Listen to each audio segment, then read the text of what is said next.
I'm 7 years cancer-free now, and there is so much power, though, in how doctors talk to you as a patient.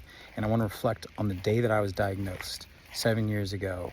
I had a sarcoma in my leg. I will never forget, the doctor said, you have better than 50-50 odds of being okay. I just heard 50-50, you're gonna die. And you can't unhear that. And needless to say, that was the hardest day of my life, but there was one message from another doctor that saved me.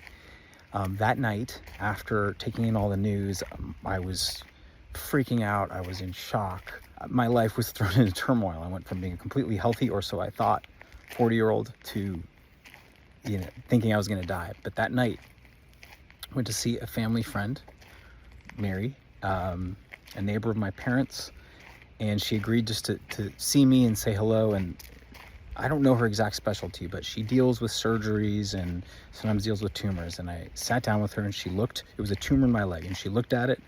I told her what it was, and she said words that I will never forget.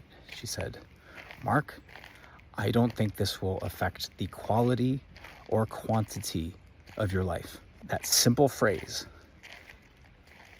I cannot tell you how it changed everything for me. It gave me this comfort, like, okay, a doctor told me I'm gonna be okay. And I don't even know if she 100% believed it. I've talked to her since then. I think she did believe it. I think she really did think I was gonna be okay. But it didn't matter, because I needed to hear hope from a doctor that day. And she saved me mentally, man. And I went through other second opinion meetings, and I noticed that some doctors were so kind and so like, hey, this is tough, but we're gonna find a way to help you get through this. And other doctors were so negative, like, oh, this is rough. You're gonna have to do XYZ chemo and all these things.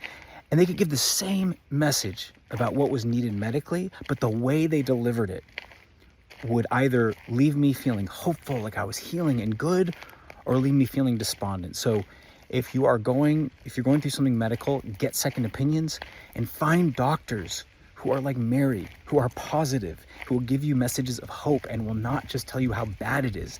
A doctor's job is to heal, right? Not to freak you out. Sometimes they have to scare you to get you to do the right thing, but the message, it matters so much. So in my case, the way these messages were delivered changed everything. So I want to thank Mary, the amazing doctor, who gave me that message that day.